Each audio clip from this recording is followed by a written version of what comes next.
People often tell you that you are strong. They say it like a compliment, like a badge you earned early and never took off. You learn to handle things on your own. You learn not to ask. You learn not to wait. Somewhere along the way, independence stopped being a choice and became your default setting. And now, without meaning to, you carry it everywhere you go. If you clicked on this, there is a good chance you already know the feeling. The quiet pride of handling life without help. The calm you show on the outside. The way people assume you are fine because you always seem to be. But there is also a tension under that surface. A weight that does not have a clear name. A sense that strength, at some point, stopped feeling light. What if the thing everyone praises you for is also the thing that keeps you alone? What if independence, when taken too far, becomes less of a shield and more of a cage? Not because you chose it that way, but because at some point it felt safer than needing anyone at all. For many people, being too strong is not a personality trait. It is not confidence or ambition or discipline. It is adaptation. It is what happens when someone learns early on that help does not come when it is needed, or that relying on others leads to disappointment, chaos, or pain. Strength in that context is not about power. It is about survival. When you grow up in an environment where emotions are ignored, dismissed, or punished, you learn quickly that vulnerability costs something. When caretakers are inconsistent, overwhelmed, or unsafe, you learn to self-soothe. When asking for support leads to rejection or guilt, you stop asking. Over time, independence becomes your armor, not because you want to be invincible, but because you cannot afford to be exposed. At first, this armor works. You become capable, resourceful, calm in situations that overwhelm others. You learn how to fix problems quickly. You become the one people lean on. Teachers trust you. Friends rely on you. Employers value you. The world rewards this version of you, and that reinforcement makes it even harder to question. But armor is heavy, and armor is rigid. It does not bend with your body. It does not adapt to rest. It is designed for battle, not for closeness. And when you wear it long enough, you stop noticing the weight until you are exhausted. Hyper-independence often looks like maturity on the outside, but internally, it is marked by emotional distance. You keep things contained. You process pain alone. You downplay your needs. You feel uncomfortable when others offer help, even when you desperately need it. You may tell yourself you prefer it this way, but preference and conditioning are not the same thing. One of the most subtle costs of being the strong one is isolation. Not physical isolation, but emotional isolation. People see your competence and assume you do not need support. They bring you their problems instead of asking about yours. Over time, you become known for holding space, but not for being held. There is a particular loneliness that comes from being relied on, but not deeply known. From being admired for your resilience, but not invited into softness. From being the steady one while quietly wishing someone would notice when you are not okay. Many hyper-independent people struggle to identify their own needs. Not because they lack self-awareness, but because they learn to override those signals early. Hunger, fatigue, sadness, fear. They were inconveniences in an environment that required performance. So you learn to push through, to numb, to delay, to tell yourself later, even when later never came.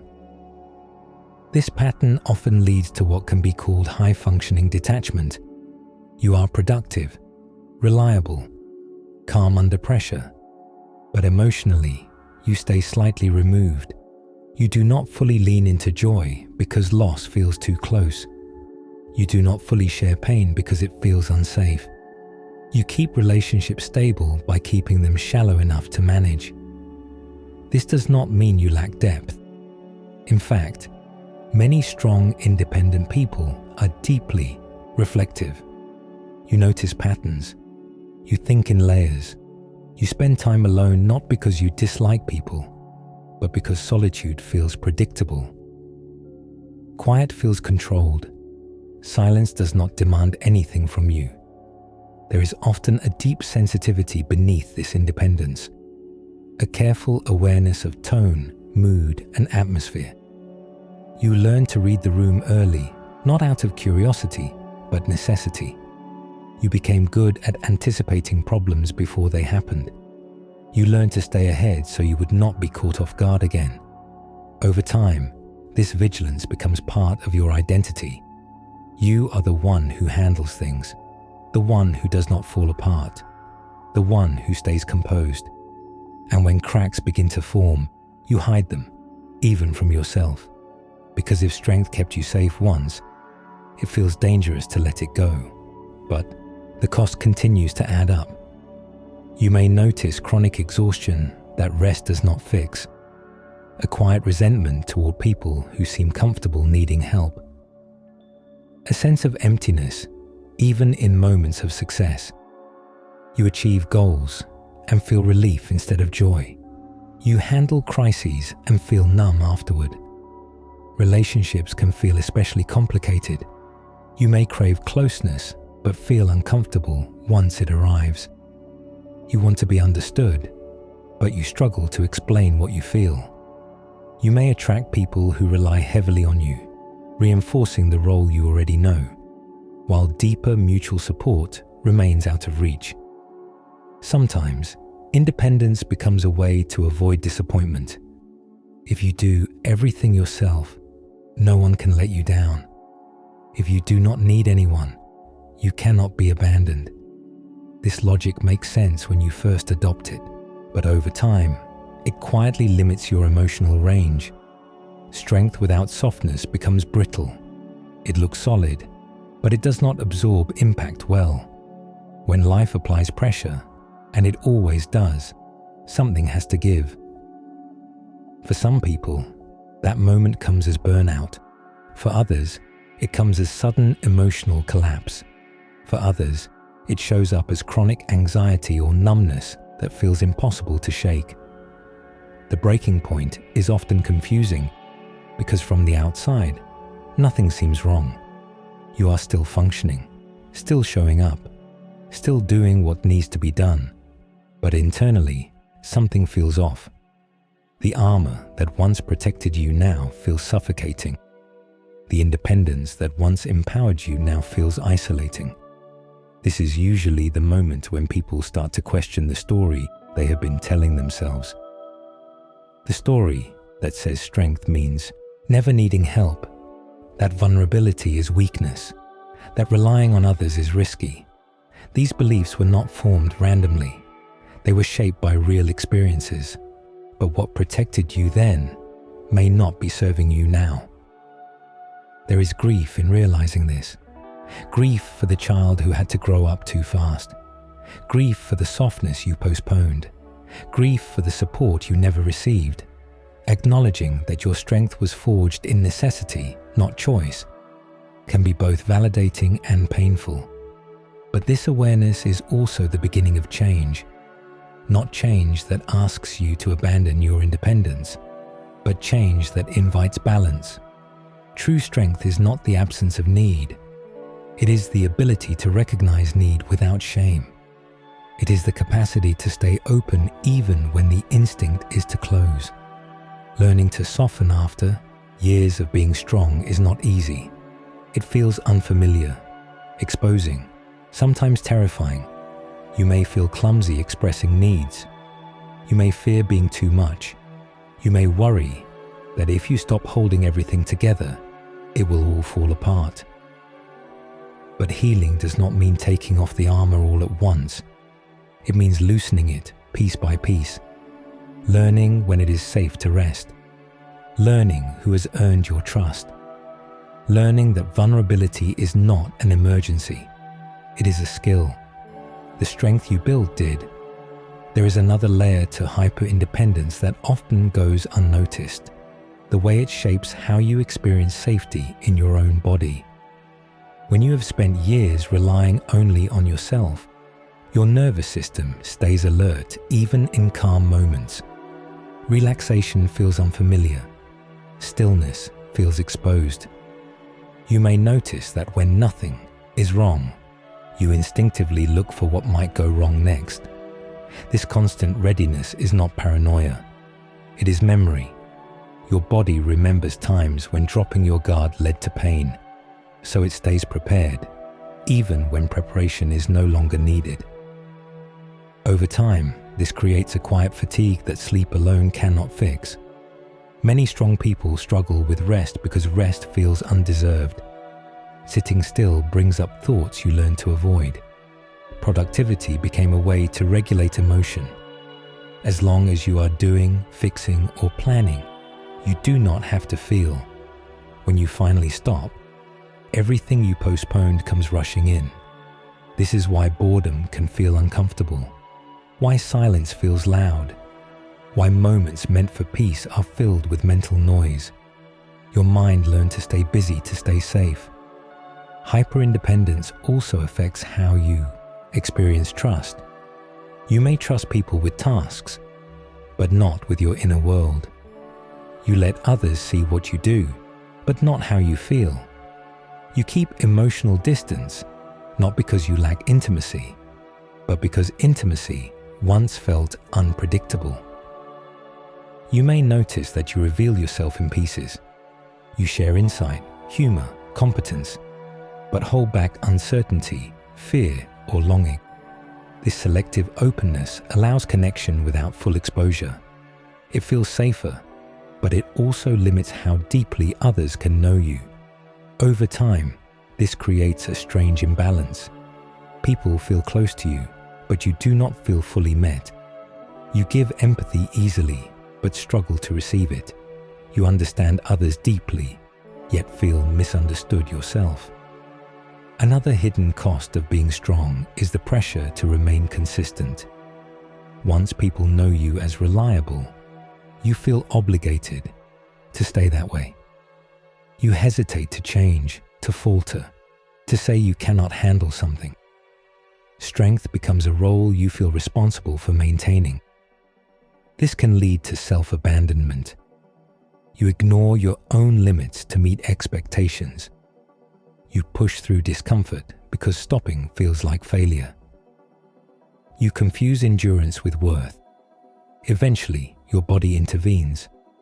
Tension becomes pain. Fatigue becomes illness. Emotional suppression becomes anxiety or numbness. These are not signs of weakness. They are signals asking for recalibration. Many strong people feel shame when this happens. They tell themselves they should be able to handle it, that others have it worse, that rest is indulgent. This inner dialogue keeps the cycle going. Breaking this pattern requires redefining responsibility. You are not responsible for holding everything together. You are responsible for caring for yourself. This is often the hardest shift. Letting yourself matter as much as everyone else. Letting your needs take up space without justification. Letting go of the belief that strength must always look the same. As you begin to listen inwardly, you may feel disoriented. Without constant self-monitoring, who are you? Without problem-solving, what grounds you? This uncertainty is part of transition, not a sign you are lost. You may grieve the version of yourself that survived by staying strong. You may feel loyalty to that identity. Letting it soften can feel like betrayal. But growth does not erase what came before. It builds on it. Your strength does not disappear when you rest. It becomes quieter, more intentional, less reactive. You begin to choose when to be strong instead of feeling forced to be. This is where independence becomes integrated rather than extreme. You still trust yourself. You still value autonomy, but you also allow connection. You allow support to coexist with self-reliance. Over time, your inner world becomes less rigid. You notice emotions without rushing to manage them. You allow yourself to feel without immediately turning it into action. This creates space for clarity. You may begin to notice joy that feels less fragile, moments of connection that feel grounding instead of draining, a sense of presence that does not require vigilance. This is not a loss of strength. It is a return to wholeness, not ruin you. It kept you alive. It carried you through things that would have broken others. But it does not have to be the only way you move through the world. You are allowed to evolve beyond survival. And often, the bravest thing a strong person can do is let themselves be seen when they are not okay. There is a moment many strong people reach that feels strangely quiet. Not dramatic, not explosive. Just a subtle realization that holding everything together is taking more energy than it gives back. You still wake up and do what needs to be done. You still show up, but something inside you feels thinner than it used to, less buffered, less protected by momentum. This is often when the cracks start to show, not because you suddenly became weak, but because the armor has been worn for too long without being removed. The body begins to protest first. Fatigue settles in your muscles. Sleep feels lighter. Your chest feels tight for no clear reason. You may feel on edge in moments that once felt manageable. Emotionally, things become harder to suppress. Small disappointments feel heavier. Silence feels louder. You may find yourself irritated by requests that once felt easy to fulfill.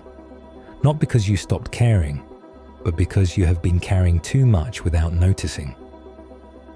For many hyper-independent people, this stage brings confusion. You might ask yourself why things feel harder now when you have survived worse. Why you feel less capable when your life looks more stable. This confusion often leads to self-criticism. You tell yourself to toughen up, to push through, to get back to the version of you that could handle everything. But the truth is, the version of you that handled everything did so at a cost that was delayed, not avoided. When strong people break, it rarely looks like collapse. It looks like withdrawal, emotional flatness, a loss of motivation, a quiet sense of meaninglessness. You may stop reaching out, not because you want to be alone, but because you do not know how to explain what you are feeling. Some people describe this as feeling invisible even when surrounded by others. You are present, but not fully engaged. You listen, but you are distant. You care, but you are tired of being the one who holds it all. Relationships often shift during this time. You may notice resentment toward people who rely on you. You may feel disappointed when no one seems to notice your struggle. But at the same time, you may feel uncomfortable when someone does ask if you are okay. The instinct to say "I'm fine" is automatic. This tension creates an internal conflict. You want support, but you do not trust it. You want closeness, but you fear dependency. You want rest, but you feel guilty when you stop. This is the silent burden of being too strong. You are trapped between what you need and what you learned was safe. Many strong people learned early that emotions had consequences, that expressing need led to rejection, ridicule, or burdening others. So strength became emotional containment. You learned to keep things orderly inside, even when they were chaotic. Letting go of this containment can feel terrifying. You may worry that once you open the door, everything will spill out, that you will overwhelm yourself or others, that you will lose the respect you worked so hard to earn. But vulnerability is not an explosion. It is a gradual release. It happens in moments, not floods. It begins with noticing yourself instead of overriding yourself. For some people, This starts with admitting exhaustion. For others, it begins with naming sadness without explaining it away. For others, it is simply allowing silence without filling it with productivity. Healing for hyper-independent people often looks very subtle from the outside. There are no grand transformations. There is no dramatic personality shift. There is just a slow return to feeling. You may notice that you laugh more freely, that you cry more easily, that certain memories surface unexpectedly. This does not mean you are losing control. It means you are regaining access to parts of yourself that were put on hold. One of the hardest lessons in this process is learning that needing support does not mean becoming helpless. Support does not erase capability. It complements it. Interdependence is not a failure of independence. It is a more mature form of it. Strong people often fear becoming a burden. This fear runs deep. It comes from years of believing that your value was tied to what you could provide, to how useful you were, to how little you asked for. Learning to receive without guilt takes time. At first, you may feel uncomfortable accepting kindness. You may feel the urge to repay it immediately, to justify it, to minimize it. This is not because you are ungrateful. It is because you are unpracticed. Over time, with safe people, something begins to shift. You realize that support does not always come with strings attached, that some people genuinely want to show up for you, that you do not have to earn rest. This realization can be emotional. For some, it brings relief. For others, it brings grief. Grief for the version of you that never had this. Grief for the years you spent believing you had to do everything alone. There is no rush through this stage. Grief deserves space. It is part of honoring what you survived. You are not blaming the past. You are acknowledging its impact. As you continue to soften, your definition of strength begins to change. Strength stops meaning showing no cracks. It starts meaning honesty, self-trust, boundaries, discernment. You begin to notice when you are pushing yourself unnecessarily. You give yourself permission to pause, to say no, to ask for help before reaching a breaking point. This does not make you weaker. It makes you more sustainable. You may also notice changes in how you relate to others. You stop attracting people who only take. You feel less responsible for fixing others. You allow relationships to be more balanced. This can feel strange at first, especially if your role has always been the strong one. Some relationships may not survive this shift. Not everyone is comfortable when you stop over-functioning. This can be painful, but it is also clarifying.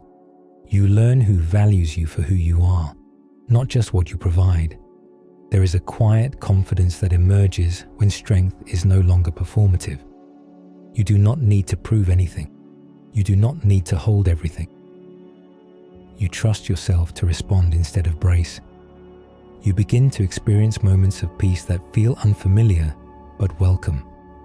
Moments where nothing is required of you. Moments where you can simply exist. If you have spent most of your life being strong, this may feel undeserved. You may feel restless when things are calm. This is normal. Your nervous system is adjusting to safety. With time, calm becomes less suspicious. Rest becomes more accessible. You stop scanning for the next problem. You let yourself enjoy small moments without bracing for impact. True strength is not about enduring everything alone. It is about knowing when to stand firm and when to lean in. It is about allowing yourself to be human. If you recognize yourself in this, there is nothing wrong with you. You did what you had to do. Your strength was intelligent. It kept you going. Now, you are learning that survival does not have to be your permanent state. You are allowed to want more than resilience. You are allowed to want connection, ease and care. You are allowed to be strong and soft at the same time. If you have spent your life being the strong one, it makes sense that this journey feels unfamiliar. But you do not have to walk it alone anymore. If this resonates and you feel comfortable, share your experience. What has strength meant in your life? What are you learning to release? Sometimes, being seen is not weakness. It is the strongest thing you can do.